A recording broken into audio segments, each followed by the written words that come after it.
You are standing inside an optician. The lighting is warm and flattering, the way it always is in these places. Glass shelves line the walls, each one holding a row of sunglasses arranged like jewelry. You pick up a pair of Ray-Ban Wayfarers. You turn them over. The arms feel solid. The lenses are clean and dark. You look at the price tag and it says $249. You wince a little, but you think, well, they are Ray-Bans. That is what good sunglasses cost. You have thought this for your entire life. Everyone you know thinks this. Your parents thought it. Their parents might have thought it too. You are wrong. Those sunglasses cost between $5 and $8 to manufacture. The lenses, the frames, the hinges, the little logo on the side, all of it. About the price of a sandwich. And the reason you are paying $249 for an $8 product is not quality, not materials, not design, not research and development. The reason is that one company, a single company, controls almost every part of the eyewear industry on Earth. They make the glasses. They own the stores that sell them. They run the insurance plan that pays for them. They own the brands you think are competing with each other. And they have been doing this for over 60 years, in plain sight, while 4.4 billion people on this planet who need corrective lenses keep paying whatever price is put in front of them. The company is called Essilor-Luxottica. The man who built it was an orphan from Milan. And the city in China that is quietly tearing it all apart has fewer than 1 million people and a name most of the world has never heard. If you enjoy videos about monopolies hiding in plain sight and the people pulling them apart,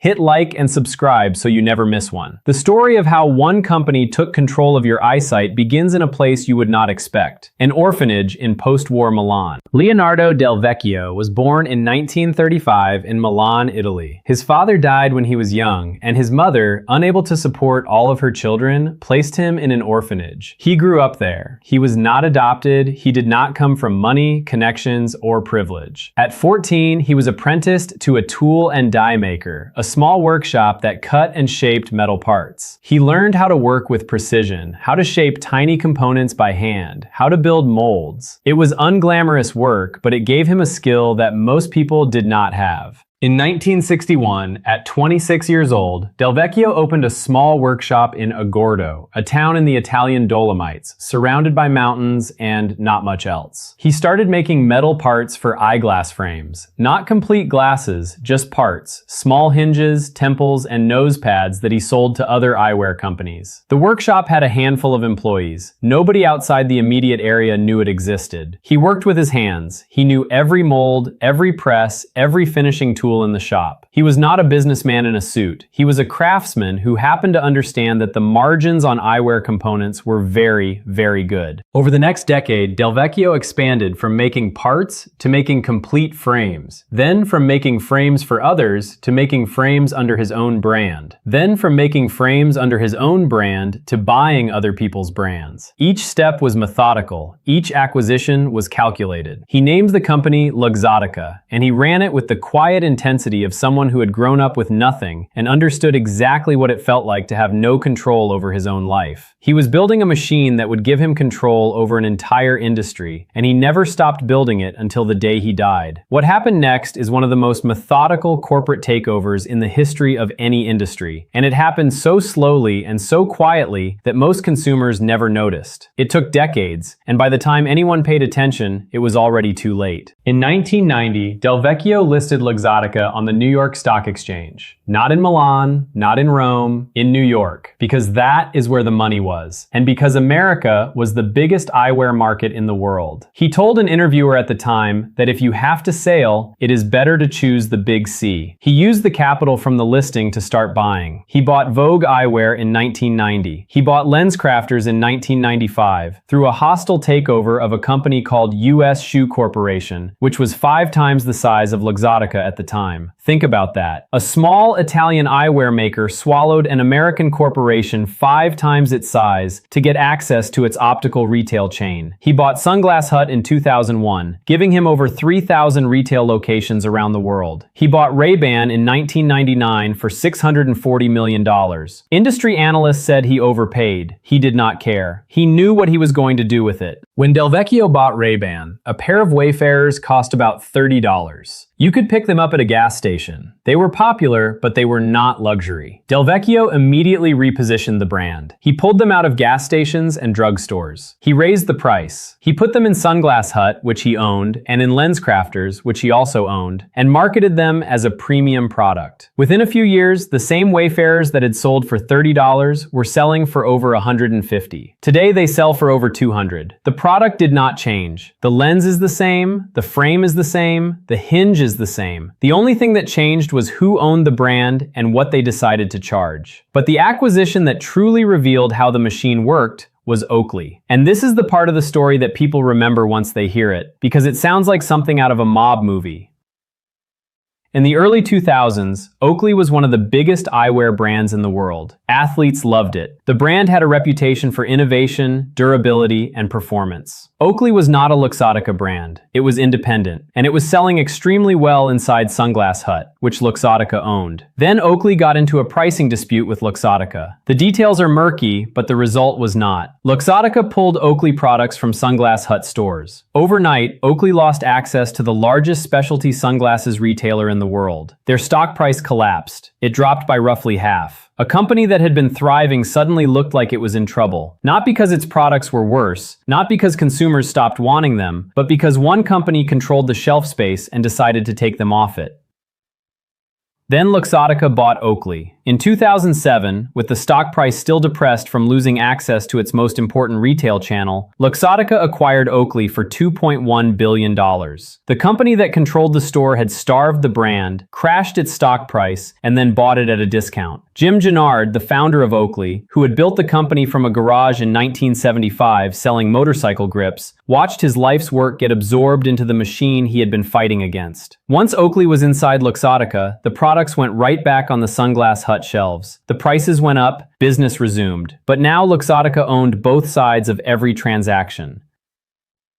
The Oakley acquisition was not just a business deal. It was a message to every other eyewear brand in the world. If you try to compete with us on pricing, we will remove your product from our retail network, watch your stock collapse, and then buy you for less than you were worth. Nobody challenged Luxottica on pricing after Oakley. Nobody dared. After Oakley, Luxottica kept building. It added licensing deals with every major fashion house that wanted their name on eyewear without doing the actual work of designing or manufacturing it. Prada, Chanel, Versace, Armani, Burberry, Dolce & Gabbana, Ralph Lauren, Tiffany, Michael Kors, Coach, Valentino, Tory Burch. The list grew every year. Each deal worked the same way. The fashion house lent its name. Luxottica designed the frames, manufactured them, distributed them, and put them in its own stores. The fashion house collected a royalty check. The customer paid $350 for a frame that came off the same production line as an $80 pair sitting 2 shelves below it. The only difference was the logo engraved on the temple arm. In 2018, Luxottica merged with Essilor, the world's largest lens manufacturer. The combined company, Essilor-Luxottica, now controlled both the frames and the lenses. It owned the brands, the manufacturing, the retail stores, and the lens technology. And it owned one more thing that most people do not realize, and this is the part that makes the whole system feel less like a business and more like a trap. Eyemed Vision Care, the second largest vision insurance company in the United States. 43 million members. When you go to your eye doctor and they tell you that your insurance covers frames up to $150 at participating retailers, the insurance company paying for the frames, the retailer selling the frames, and the company that manufactured the frames are all the same entity. Essilor-Luxottica writes the insurance benefit that steers you toward the store it owns to buy the product it made at a price it set. The consumer at no point in this process is interacting with a competitive market. Every step of the journey has been designed by the same company. Try to imagine this in any other industry. Imagine if Ford owned every car dealership in America, manufactured every car on the road, ran the second largest auto insurance company, and set the prices without any competing manufacturer on the lot. People would call it a scandal. In eyewear, most people do not even know it is happening. By the time Leonardo Del Vecchio died of pneumonia in June 2022, at 87 years old, the orphan from Milan was the second richest person in Italy. The machine he built kept running without him. frame. Now here is where the story turns, because everything I just described would be permanent and untouchable if not for a city in eastern China that most people have never heard of. Danyang is a small city in Jiangsu province, about 2 hours west of Shanghai by high-speed rail. Its population is under 1 million. If you have never been to China and someone showed you Danyang on a map, you would have no reason to look twice. It is the kind of place that guidebooks skip and business travelers have never visited. The city sits along the Yangtze River Delta, surrounded by farmland and light industry. Nothing about it suggests that it is the center of anything. But Danyang has a nickname, the glasses capital of the world. And when you hear the numbers, the nickname stops sounding like a boast and starts sounding like an understatement. The city produces over 400 million spectacle lenses every single year. 400 million. That is 50% of every lens made on the planet. Half of all the corrective lenses in the world, for every brand, in every country, come from this one city of fewer than 1 million people. Danyang also produces over 100 million pairs of frames per year, accounting for 1/3 of China's total frame output. It has more than 1,600 companies working in the eyewear industry, employing over 50,000 people, generating roughly $2.8 billion in annual revenue. Exports alone exceeded $660 million in 2022, growing almost 19% year-on-year even during COVID. The industry started in a way that mirrors the Zhejiang diamond story almost perfectly. In the 1960s, a group of educated young people who had worked in lens factories in Shanghai and Suzhou were sent to the countryside during a period of political upheaval. They arrived in Danyang with nothing except the technical skills they had learned in the city. Small workshops started appearing. People who knew how to grind glass taught their neighbors. The neighbors taught their families. By the 1980s, an entire cottage industry had formed around lens production. The workshops were small, the equipment was basic, and the quality was inconsistent, but the volume was growing, and the costs were a fraction of what European or Japanese lens manufacturers charged. Through the 1990s and 2000s, Danyang transformed. The local government invested in industrial parks, brought in foreign technology and capital, and pushed manufacturers to improve quality standards. Companies that had been making cheap, low-grade lenses started investing in research and development. They partnered with universities in Shanghai and Nanjing. They bought coating machines and precision grinding equipment that matched what factories in Germany and Japan were using. In 2014, a Danyang company called Dingxin Machinery developed China's first domestically manufactured coating machine for spectacle lenses, breaking a foreign monopoly on the equipment that applies the anti-reflective and scratch-resistant coatings that modern lenses require. Today, Danyang does not just make cheap lenses. It makes lenses with the same multi-layer optical coatings, blue light filtering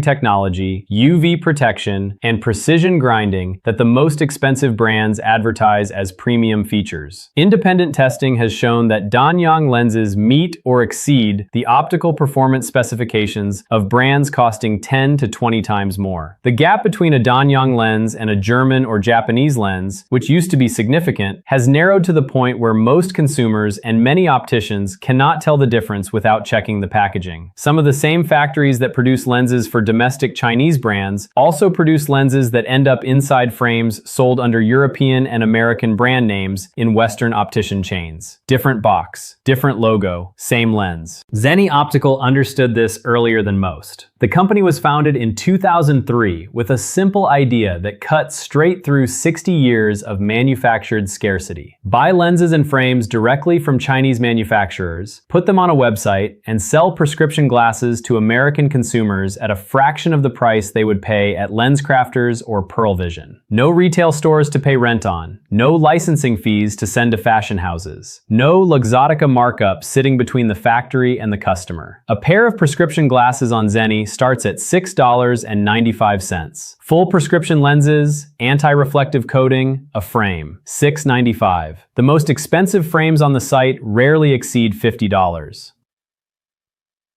Zenni has sold over 50 million pairs of glasses. 50 million. That is not a niche online retailer operating in the margins. That is a mass market competitor that exists entirely because Chinese factories can produce the same product for a fraction of the cost and ship it directly to the person who wears it.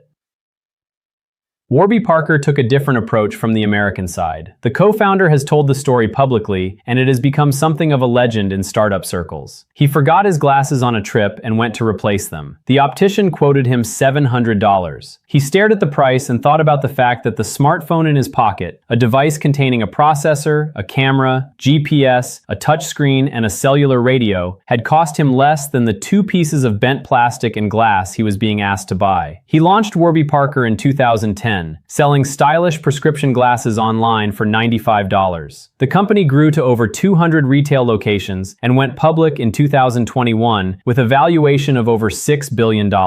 Warby Parker did not end Luxottica's dominance, but it proved something important. Consumers would switch the moment someone gave them a credible alternative at a price that did not feel like robbery.